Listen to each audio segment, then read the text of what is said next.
하나님께 받은 자녀 양육법, 오늘 말씀의 제목입니다. 하나님께 받은 자녀 양육법.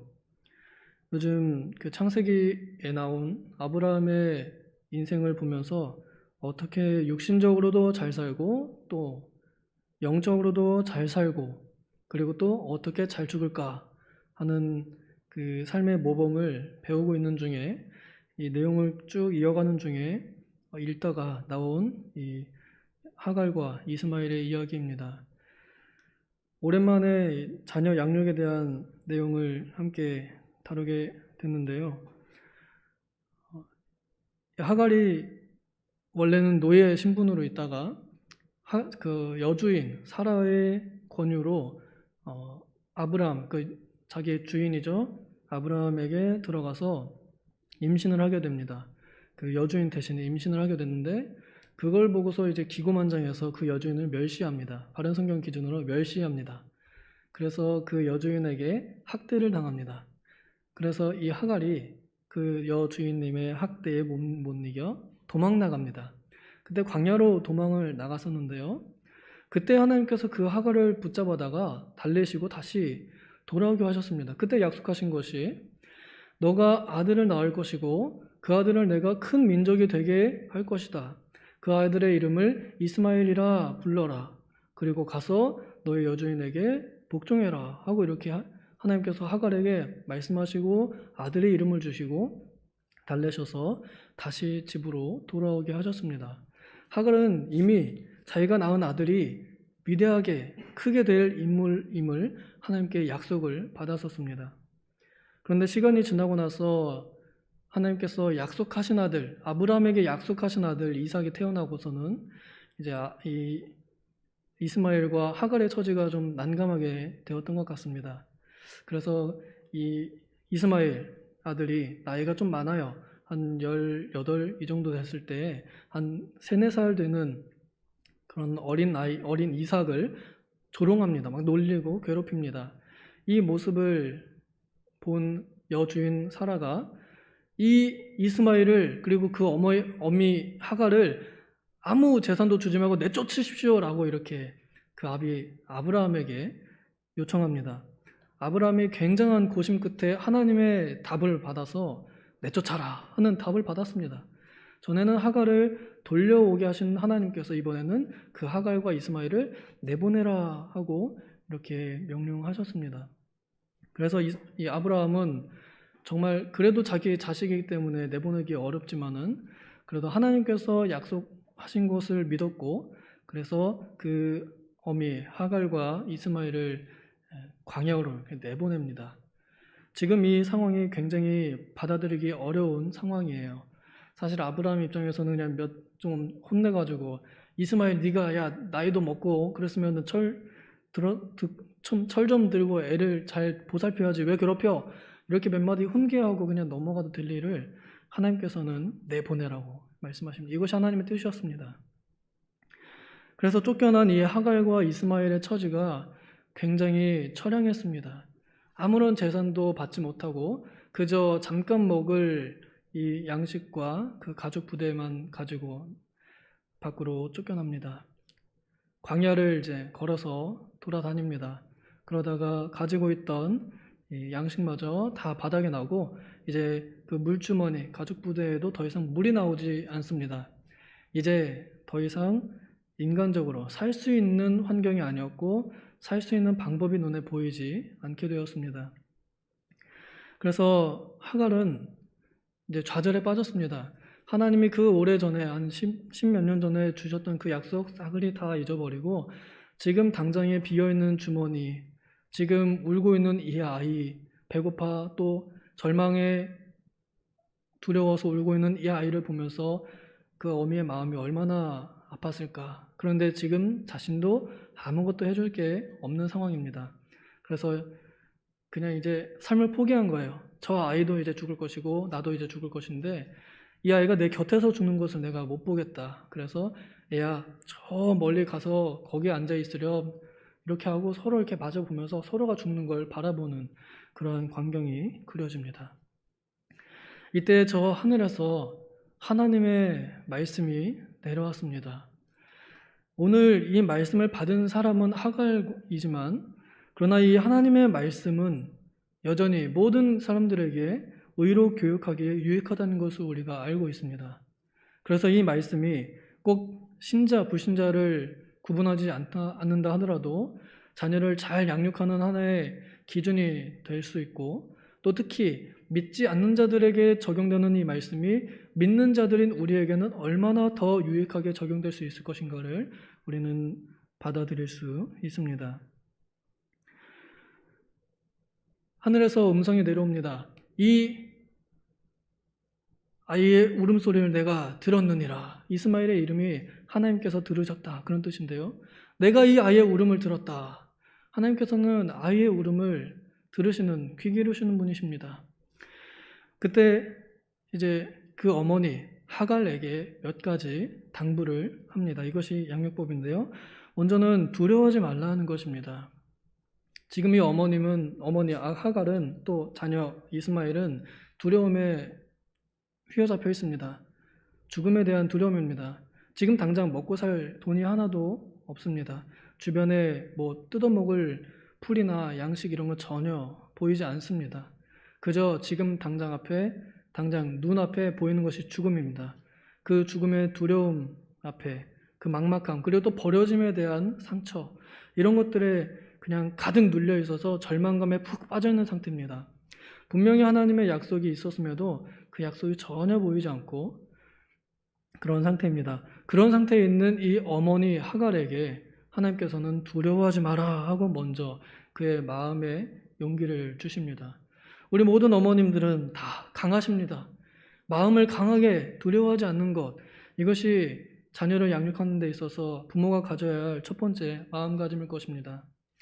우리가 살면서 자녀를 양육하면서 가정을 건사하다 보면 그 가정에 깨어지기 일보 직전까지 가는 그런 어려움도 당하기도 합니다.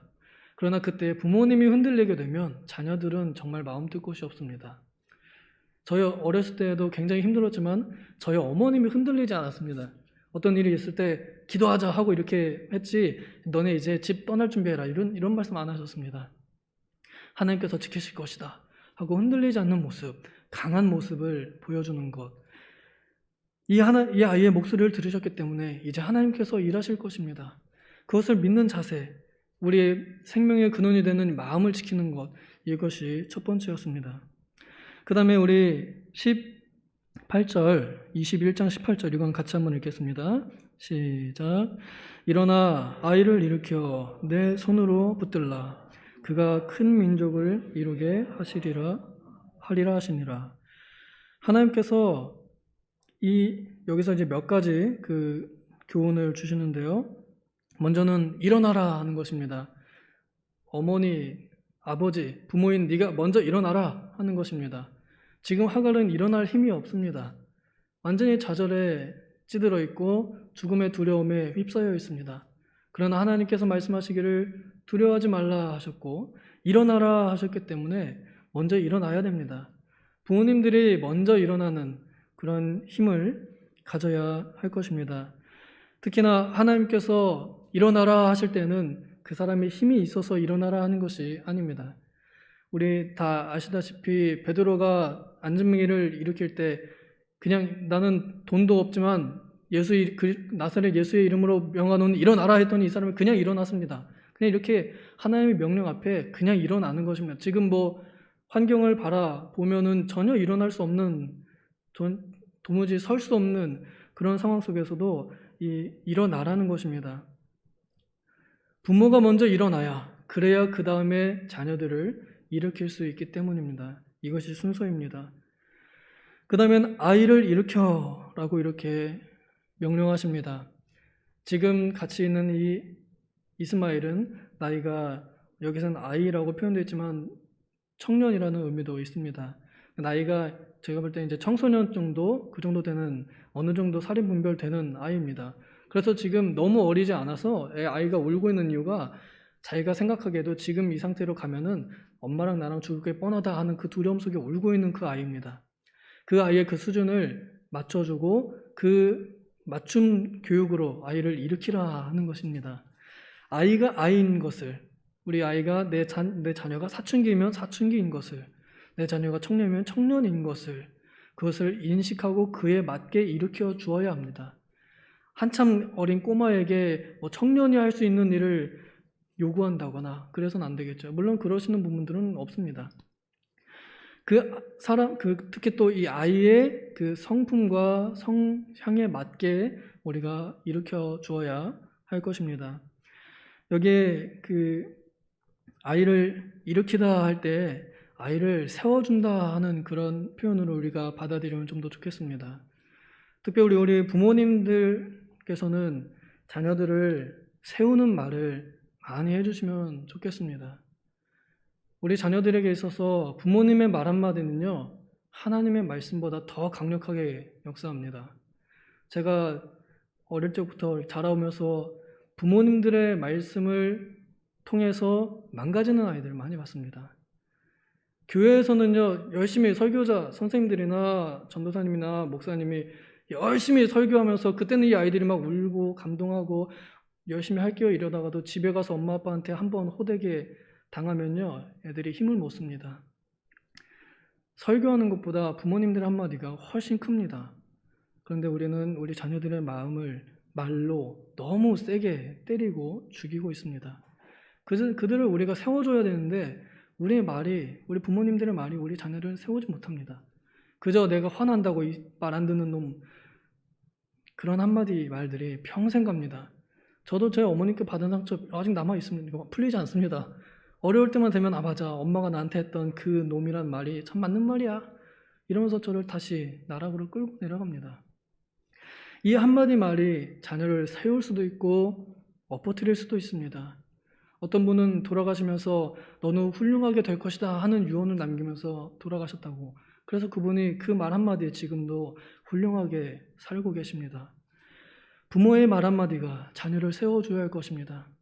혹시 몸으로 후려쳐서 넘어뜨리는 일은 절대 있어서는 안 되겠죠. 책망을 하기 위해서 혹은 체벌을 하기 위해서 때렸다. 책망과 폭력은 다릅니다. 우리 자녀들에게 절대 폭력을 휘둘려서는 안 될 것입니다. 그리고는 하나님께서 명령하시길 내 손으로 붙들라 하는 것입니다. 내 손으로 붙들라. 내 손으로 붙들되 너무 세게 꽉 붙잡아버리면 그것도 안 됩니다. 유명한 교수님들은 자녀들을 양육할 때 아름다운 방목을 하라고 그렇게 교훈합니다. 또 자유를 선물하라고 말합니다. 어떤 훌륭한 어머님은 이 아이가 죄 짓는 일을 할 때 붙잡고 죄 짓지 않을 때는 방목한다고 합니다. 그것을 기준으로 두었답니다. 다른 사람에게 폐를 끼치려고 하면 그때는 붙잡고 그렇지 않을 때는 자유를 선물로 준다고 합니다. 참으로 지혜롭죠. 내 손으로 붙들어 곁눈질 하듯이 이렇게 붙잡고 있으라는 겁니다. 느슨하게 줄을 잡고 있으라는 얘기입니다. 우리 부모님들이 우리 자녀들을 너무 놓아서도 안 되고 또 너무 붙잡아서도 안 됩니다. 그러나 그 어머니의 사랑의 손길로 느긋하게 붙잡고 있는 것이 필요합니다. 어떻게 보면 우리 자녀들을 양육하는 데 있어서 이 부분이 가장 어려울 것 같습니다. 제가 볼 때 이 아이의 행동이 하나님의 법에 어긋나지 않도록 붙잡아주는 것이 좋지만은 그러나 정말 죽음에 이르는 죄가 아니라 한다면 그러면 죄의 쓴맛을 보도록 두는 것 또한 어느 정도 유익합니다. 제 경험상 너무 막으면요 오히려 더 하고 싶게 되어 있습니다. 정말로 죽을 죄가 아니면 한번 당해보도록 내버려 두는 것도, 그리고 나서 이제 에휴 고생했다, 이 죄의 맛이 이런 것이다 하고 이렇게 붙잡아주는, 쓰다듬어주는 그런 손길이 어쩌면 우리에게 더 필요할지도 모르겠습니다. 주일날 왜 사 먹어? 왜 술 마셔? 왜 담배 펴? 이런 말 하는 것은 별로 도움이 안 됩니다. 다 알거든요. 왜 안 되는지 알고. 그리고 하나님께 눈이 열리기를 기도해야 할 것입니다. 하나님께서는 하갈의 눈을 열어주셨습니다. 그래서 그제야 샘물이 보이기 시작합니다. 그리고 영적인 세계를 우리가 볼 수 있어야 할 것입니다. 이때 하갈이 보았던 것은 육신의 생명을 살리는 샘물이었지만 오늘 우리 믿는 부모님들에게는 영을 살리는 영적인 세계의 눈이 띄어야 할 것입니다. 예수님께 어떤 맹인이 와서 무엇을 원하느냐 할 때 주여 보기를 원합니다. 너희 믿음대로 될지어라 말씀하십니다. 우리 부모들이 먼저 영적인 눈을 열어서 하나님께서 열게 하시는 그 영적인 눈을 떠서 이 영적인 세상에서 우리 자녀들에게 일어나는 그 영적인 전쟁의 상황을 볼 수 있어야 할 것입니다. 지금도 악한 영들은 얼마나 우리의 자녀들을 더욱 지옥 자식 하기 위해서 세상에 재미있는 오락 이런 것들로 얼마나 끌고 가는지 모릅니다. 어떻게든 교회 못 가게 하고 설교 말씀 안 들리게 하려고 하는 그러한 교묘한 수작을 얼마나 날카롭게 부리는지 모릅니다. 그것을 우리 부모님들이 보지 못한다면, 그래서 내 자녀들은 교회 안 가도 언젠간 가겠지 하는 그러한 편안함을 가지고 있다면 그러면 그것은 굉장히 위험합니다. 우리 자녀들이 학교 하루 안 가면은 그 선생님이 애가 학교를 안 왔어요 그러면 언젠간 가겠죠 이렇게 대답하시는 분은 없습니다. 근데 교회는 안 가도 다음에 또 오겠지. 물론 기다리는 마음으로 하는 것은 좋습니다만 영적인 상태에 대해서 너무나 무감각하게 대하는 것은 우리 자녀를 정말로 영혼이 그리고 육신이 인생이 위험하게 내버려 두는 것입니다. 우리 자녀들이 특히 무엇이 더 중요한지를 분별할 수 있는 눈을 열어줘야 할 것입니다. 그러려면 내가 먼저 열려 있어야 합니다. 무엇이 하나님의 뜻인지 내가 그것을 열린 영적인 눈으로 그것을 볼 수 있어야 합니다. 예배 열심히 드리고 와서 자녀들에게 주일날 학원 가라. 시험이 코앞인데 왜 교회를 가냐? 학원 가라. 이 자녀들은 혼란이 옵니다. 이상하다. 목사님께서는 시험보다 공부보다 예배가 우선이라 그랬는데 엄마는 학원을 먼저 가라 그러네. 아이들의 우선순위가 뒤바뀝니다. 목사님의 말씀이 들어올 리가 없습니다. 영적인 눈을 떠서 무엇이 중요한지를 분명하게 가르쳐줘서 우선순위를 분별할 줄 아는 지혜를 보여주어야 합니다. 무엇이 중요한지를. 오늘 우리 많은 젊은이들이 선택 장애를 앓고 있습니다. 무엇이 중요한지를 영적인 일이든 육신적인 일이든 뭐가 더 중요한지를 구분하지 못합니다. 이 구분하는 법은 우리가 눈을 떠서 볼 줄 알아야 됩니다. 무엇이 하나님의 뜻인지, 무엇이 하나님께서 원하시는 것인지 그것을 가르쳐 줄 수 있어야 합니다. 또한 샘물을 먹이게 해야 합니다.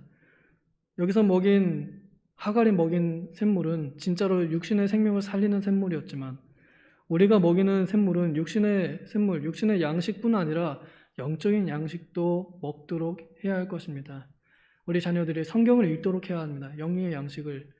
저도 어릴 때 어머니께서 성경을 읽도록 많이 가르치셔서 어느 날인가 저도 모르게 그냥 제가 스스로 혼자 성경을 소리내서 읽고 있더라고요. 그게 기억이 납니다. 어떻게든 자녀들이 성경과 가까이 하고 성경 말씀을 읽도록 듣도록 하는 교육이 필요합니다. 그래야 하면 20절에 하나님이 그 아이와 함께 계십니다. 하나님께서 약속하신 대로 큰 민족을 이루게 하십니다. 이스마엘의 후손들이 하나님의 큰 민족, 하나님의 나라, 지금은 아주 큰 세력이 되었습니다. 하나님의 약속은 그리스도의 약속 밖에 있는 사람들에게도 이렇게 일반적인 섭리로 역사합니다. 하물며 영적인 세계에 살고 있고 영원한 가치를 추구하고 있는 우리는 이보다 더 큰 복을 우리가 받고 우리 자녀들에게 받도록 할 수 있습니다. 하나님이 내 아이와 함께 계실 수 있도록 나는 그렇게 인도해 주어야 할 것입니다. 그러면 하나님께서 그 아이와 함께 계시면서 그 아이가 잘하는 것들을 할 수 있도록 하십니다. 여기 이스마엘은 그 광야에서 활 쏘는 사람이 되었습니다. 그 거친 들에서 강한 활을 쏘는 사람이 되었습니다. 그 환경에서 그 아이가 받은 재능대로 살아갈 수 있는 능력을 하나님께 받습니다. 그런데 그 능력이 우리 각 자녀들에게 무엇이 있는지 우리는 모릅니다. 우리 부모님들은 내 아이가 하나님께서 어떤 재능을 주셨는지 우리는 모릅니다. 아이들이 하나님께 어떤 쓰임을 받을지 우리는 모릅니다. 그런데 우리는 우리 아이들의 재능과 우리 아이들의 쓰임을 내가 그 아이들의 모양을 결정합니다. 얘는 이렇게 깎아서 만들 거야. 얘는 이렇게 별 모양으로 깎아서 만들 거야. 내 마음대로 내 틀에 아이들을 끼워 놓으려고 합니다. 하나님께서 함께 계시는 아이들이 스스로 자신들의 길을 찾아가고 자신들이 가진 그 은사를 발견하면서 하나님과 함께 담을 뛰어넘습니다. 이스마엘이 광야에서 활 쏘는 자, 필요한 사람이 되었던 것처럼 이 세상에서 우리의 자녀들이 하나님과 함께 산다면 이 어려운 세상에서 스스로 활을 땡겨서 적들을 무찌를 수 있는 강한 아이들이 될 것입니다. 부디 우리가 그 아이들을 내 손바닥, 내 감옥 안에 가두려 하지 말고 하나님의 손에 붙잡히도록 하나님께 함께 계시도록 그렇게 교육해야 할 것입니다. 그리하여 우리가 이 땅에서 사라지고 난 후에도 이 자녀들이 우리에게 교육받았던 것처럼 또 성경이 주는 교육을 받고 훌륭한 사람이 되는 것처럼 또 다음 세대도 그렇게 교회 안에서 더욱더 훌륭한 이들이 많이 양육되기를 소망합니다.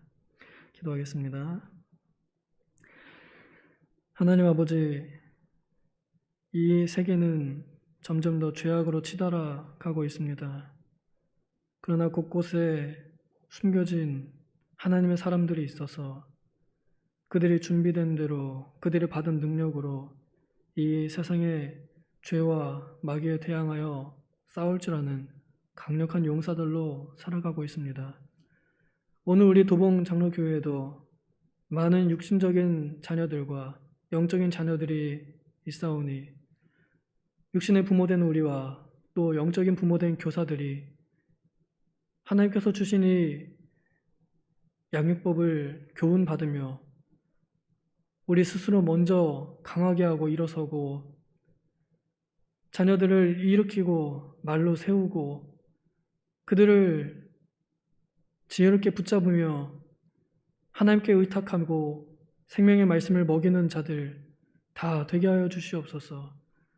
그리하여 우리 교회 안에서 이 세계의 지도자들이 나게 하시고 광야 같은 세상에서 악으로부터 하나님의 집을 보호하는 그러한 믿음의 일꾼들이 다 일어나게 하여 주시옵소서. 감사드리며 예수님의 이름으로 기도하옵나이다. 아멘.